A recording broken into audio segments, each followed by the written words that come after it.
Hello बड़ी, कैसे हो आप लोग। स्वागत है मेरे यूट्यूब चैनल में। इस वीडियो में बात करने वाला हूँ diaphragm wall. Okay, diaphragm wall का हम लोग बीबीएस कैसे निकालते हैं। ओके, तो ये देखिए, ये जो मेरा पोर्शन है ये मेरा पूरा डायफ्राम वॉल है। ठीक है, ये मेरा पूरा डायफ्राम वॉल है। मैं इसको आपको हाईलाइट करके दिखाता हूँ। ये मेरा पूरा डायफ्राम वॉल है। ओके, अभी इसका बीबीएस कैसे निकालेंगे मैं आपको दिखाता हूँ। ये हमारा डायफ्राम वॉल हो गया। डायफ्राम वॉल का अगर ये सेक्शन हो गया और इसका ये प्लान हो गया, ये जो है ना, ये लाइन से आपको ये जो दिख रहा है ये डायफ्राम वॉल है। ये जो मैं हाईलाइट कर रहा हूँ ये डायफ्राम वॉल है। और डायफ्राम वॉल जो है ये आपको अल्टरनेट कंक्रीट करना पड़ता है या कास्टिंग करना पड़ता है। ये देखिए प्राइमरी पैनल, यहाँ पे लिख रहा है सेकेंडरी पैनल, फिर यहाँ पे लिख रहा है प्राइमरी पैनल। यानी कि आपको ये और ये पहले करना होगा, उसके बाद बीच वाला करना होगा, फिर ये हो गया सेकेंडरी, इसके बाद में जो प्राइमरी करना होगा, फिर उसके बाद सेकेंडरी करना होगा। ओके, तो ये इस तरह से डायफ्राम वॉल का कंक्रीट करते हैं। ठीक है, डायफ्राम वॉल में सबसे पहले आपको एक और चीज दिखा देते हैं कि ये जो पैनल है, आपको इस ड्राइंग में देखना चाहिए कि ये पैनल का जो डिस्टेंस है कितना दिया है। तो इस ड्राइंग में दिया है 5 मीटर। ठीक है, 5 मीटर दिया हुआ है। उसके बाद यहाँ पे देखिए रेनफोर्समेंट भी दिखा रहा है। ठीक है, यहाँ पे ये रेनफोर्समेंट दिखा रहा है और यहाँ पे स्टीरअप का साइज दिखा रहा है। ये स्टीरअप का साइज हो गया। ओके, तो अगर मान के चलिए कि एक पैनल ये 5 मीटर का है, ठीक है, तो ये वाला आपको बहुत सही से 75 और 75 का कवर माइनस कर देंगे तो ये वाला हमको स्टीरअप मिल जाएगा। ठीक है, उसी तरह से डिजाइन में जो लिखा रहेगा यहाँ से कितना डिस्टेंस पे है, उस तरह से आपको स्टीरअप मिलता जाएगा। ठीक है, नेक्स्ट में आते हैं आपको यहाँ पे सेम यहाँ पे देखिए ये जो वर्टिकल बार इसमें प्रोवाइड किया हुआ है और इसका सेक्शन देखिए, रेनफोर्समेंट का सेक्शन यहाँ पे देखिए मेंशन करके रखा है। वर्टिकल यहाँ पे शो कर रहा है। ये वर्टिकल जो बार है 45 20 जाएगा, 45 नंबर। ओके, बोथ फेस में 45 इस साइड 45 इस साइड, यानी कि 90 नंबर। ओके, तो ये हमारा जो है, और ये जो आपको लाइनें दिख रही है ये स्टीरअप की लाइनें दिख रही है।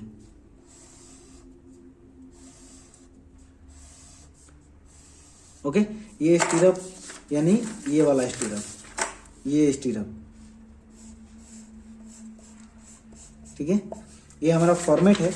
इस फॉर्मेट को हम लोग बनाएंगे कैसे, उसका बीबीएस बनेगा। ओके, सबसे पहले ड्राइंग को समझ लेते हैं। तो ये हमारा स्टीरअप का साइज हो गया। ओके, अभी यहाँ पे हमको इस ड्राइंग में इसका क्रॉस सेक्शन पता चल गया कि यहाँ पे देखिए ये जो है ये हमको स्टीरअप मिल गया। सबसे पहले ये देखिए 8 लेग स्टीरअप यहाँ पे लिख रहा है। ठीक है, ये वर्टिकल हो गया और यहाँ पे बाइंडर हॉरिजॉन्टल टेल बार। ओके, तो हमको 3 स्टील है, वर्टिकल है, बाइंडर है और स्टीरअप है। ओके, 3 चीज है यहाँ पे अभी मेन।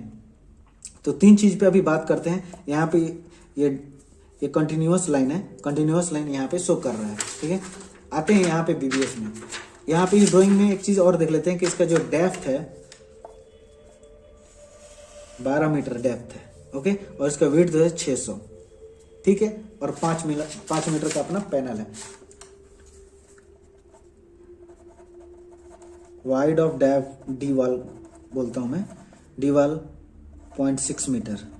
ठीक है, लेंथ जो इसका है 5 मीटर। ठीक है, लेंथ हमारा 5 मीटर हो गया, ये हो गया। और इसका हाई डेप्थ जो है, डेप्थ हो गया 12 मीटर। ठीक है, बीबीएस में आते हैं। ये ड्राइंग देखेंगे और बीबीएस बनाएंगे। सबसे पहले तो वर्टिकल बार यहाँ पे देखिए, ये वर्टिकल बार यहाँ पे शो कर रहा है, यहाँ तक ये वर्टिकल बार यहाँ तक शो कर रहा है। तो इस तरह का शेप हम लोग बना लिए हैं। यहाँ पे देख लिए मैंने लिख दिया है वर्टिकल बार बोथ फेस। ठीक है, और डाया यहाँ पे। सबसे पहले तो इसको ये अपना फॉर्मेट समझ लिए, फॉर्मेट बीबीएस कैसे होता है। सबसे पहले तो बार मार्क हो जाएगा। ठीक है। पोजीशन ऑफ बार आप कहाँ लगाएंगे, ठीक है। डाया ऑफ बार, कितने डाया का स्टील है, उसका स्पेसिंग क्या है, शेप ऑफ बार, किस शेप में बनाना है। जब आप स्टील बार बाइंडिंग बीबीएस बना के देते हैं साइड पे, तो वो किस तरह से वो बनाएंगे। देन यहाँ पे लेंथ ऑफ बार हो जाएगा, नंबर ऑफ बार हो जाएगा, नंबर ऑफ एलिमेंट, कितने एलिमेंट हैं, total number of metre, total length of metre में ले लेंगे, यूनिट वेट एंड यहाँ पे टोटल वेट। ठीक है, मैं आपको एक बना के सिखाऊंगा, आप उससे पूरा कैलकुलेट कर सकते हैं। ठीक है, ये देखिए वर्टिकल बार की मैं बात कर रहा हूँ। जो वर्टिकल बार है, अभी यहाँ पे देखिए ये वर्टिकल बार यहाँ तक आ रहा है, यानी कि ये जो हमारा 600 का जो यहाँ पे शो कर रहा है, ठीक है, ये 600 का आपको कोपिंग देना है यहाँ से, और यहाँ से यानी कि 12 मीटर माइनस 0.6 11.4 मीटर। ठीक है, यहाँ से डायफ्राम वाल है। तो यहाँ से जब हम निकालेंगे, ये देखिए यहाँ से 600 का है तो 0.250 का ले लेते हैं, तो यहाँ पे हमें 0.250 मीटर ले लिया।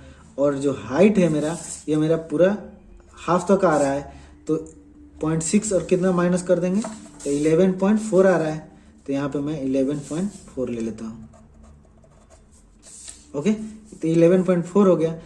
लेंथ ऑफ बार, अभी दोनों को जोड़ देंगे तो कितने हो जाएंगे, 11.4 प्लस 0.250 11.65 मीटर हो गया। नंबर ऑफ बार कितने हैं, तो यहाँ पे देखिए number of bar one side में लिख रहा है 45, बहुत फ्रेश, यानी कि 90। ठीक है, यहाँ पे अगर एलिमेंट यहाँ पे लिखा है तो आपको 45 इंटू यहाँ पे 2 करना होगा। ठीक है, टोटल लेंथ, अब टोटल लेंथ कैसे निकालेंगे, इतना इंटू इतना कर देंगे, 11.65 इंटू 45 इंटू 2, तो ये आ गया, इतना मीटर आ गया।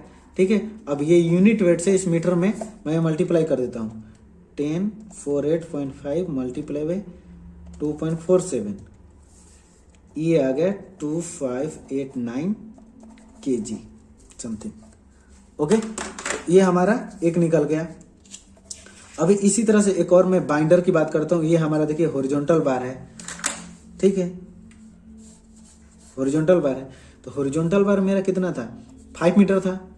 हॉरिजॉन्टल तो इस फेस में ही लगेंगे, हॉरिजॉन्टल इस फेस में ही लगेंगे 5 मीटर लॉन्ग वाले में। तो 5 मीटर माइनस 150 माइनस कर दीजिए, 4 मीटर 850, यहाँ पे 4 मीटर 850 हो जाएगा। और एक और चीज इसमें ध्यान रखिए कि जो हम यहाँ से बेंड करते हैं ना, तो इसमें से आपको डिडक्ट होता है यहाँ पे 1D 2D 3D and 4D। 1D कब होता है, 45 डिग्री एंगल पे, 2D कब होता है 90 डिग्री एंगल पे, 3D कब होता है 135 डिग्री एंगल पे, 4D कब होता है 180 डिग्री एंगल पे। ओके, जब भी आप देखिए शेप इस तरह से होते हैं, इस तरह से शेप बनते हैं, इस तरह से भी शेप बनते हैं, इस तरह से भी शेप बनते हैं, और इस तरह से भी शेप बनते हैं। ठीक है, तो एक शेप 135 का इस तरह से बनते हैं, ये 135 डिग्री का एंगल हो गया। ठीक है, ये सेम, ये सेम हो गया, ये 90 डिग्री। ठीक है, तो इस तरह से आपको ये इतना डिडक्ट करते जाना है। ठीक है, तो मैं यहाँ पे अगर मेरा 600 विड्थ का है, क्योंकि ये जब मान के चलिए कि ये हमारा पैनल है, तो हमको इधर से ही ऐसे ऐसे लगेगा। ठीक है, तो 0.6 में इसको मैं 0.1 ले लेता हूँ, इसको भी 0.1 ले लेता हूँ। ठीक है, 4 मीटर 850 प्लस 0.2 112, तो यहाँ पे आ जाएगा 5.05। ठीक है, अब ये कितना बार हमको 11 मीटर में लगाना है, 11.4 में, इसका 300 का सेंटर टू सेंटर है, तो 11.4 डिवाइडेड बाई 0.3, तो ये 38 नंबर आ गया। और ये नंबर ऑफ एलिमेंट, क्योंकि 2 बनेंगे, क्योंकि एक इस साइड से लगेगा, उस साइड से लगेगा, इसको मल्टीप्लाई करके आप सेम यहाँ पे आप निकाल सकते हैं। एक मैं स्टीरअप का बता देता हूँ, स्टीरअप में भी सेम है, क्योंकि ये भी स्टीरअप जो लगेगा आपको 4 मीटर 850 का लगेगा। कैसे लगेगा कि जो 5 मीटर का पैनल है उसमें से 150 माइनस करेंगे तो 4 मीटर 850 हो जाएगा। ठीक है, ये जो विड्थ लगेगा ये 0.6 के डायरेक्शन में लगेगा, तो 0.6 में से आपको 75 150 माइनस करना है, तो 450 हो जाएंगे। तो यहाँ पे 0.450, यहाँ भी सेम 4.50, इधर भी 4.85, और ये जो हुक लेंथ है ये 0.1 प्लस 0.1। अगर मैं इसको जोड़ता हूँ 4 metre 850 plus 0.45 plus 0.45 plus 4 metre 850 plus 0.2, ये आएगा 10.8। तो यहाँ पे मैं सीधे सीधे लिख दूंगा 10.8। ठीक है, 10.8 हो गया। अभी नंबर ऑफ कितना लगेगा, जितना ये लगेगा उतना इसका भी स्पेसिंग सेम है, ये लेकिन 12 का है 16 का है, ये भी लगेगा 38 और ये लगेगा इसका, क्योंकि ये बोथ साइड में है तो 1 होगा, और इसको मल्टीप्लाई करके आप यहाँ पे पुट कर सकते हैं। ठीक है, उसी तरह से आपको स्टीरअप 1 हो गया, स्टीरअप 2 निकाल लेना है, 3 निकाल लेना है, 4 निकाल लेना है। ओके, ये सब स्टीरअप्स हैं। लिफ्टिंग लग्स क्या होता है, लिफ्टिंग जैसे ही आपका केज बन जाएगा, ये केज बन जाएगा इस तरह से, तो आपको लिफ्ट करने के लिए हाइड्रा से आपको ये लिफ्टिंग केज लगाना पड़ेगा। ठीक है, ये लिफ्टिंग केज से हम उठा के उसको वहां पे बोर में डालेंगे। और ये होता है रेस्टिंग हुक, जहाँ पे ये पैनल हो गया, इस तरह से हमने एक्सक्वेशन कर दिया, तो जब इसमें हम लोग डालेंगे तो कभी क्या होता है यहाँ पे एक्सक्वेशन ज़्यादा इधर कम हो जाता है, तो एक लेवल में इसको रखने के लिए ये रेस्टिंग हुक, यहाँ से हम लोग पाइप डाल के इसको रेस्ट कर सकते हैं। ओके, तो उम्मीद करता हूँ दोस्तों ये BBS आपको समझ में आया होगा। समझ में आया तो प्लीज़ चैनल को लाइक एंड सब्सक्राइब करेंगे। मिलते हैं किसी नेक्स्ट वीडियो में। Thank you so much.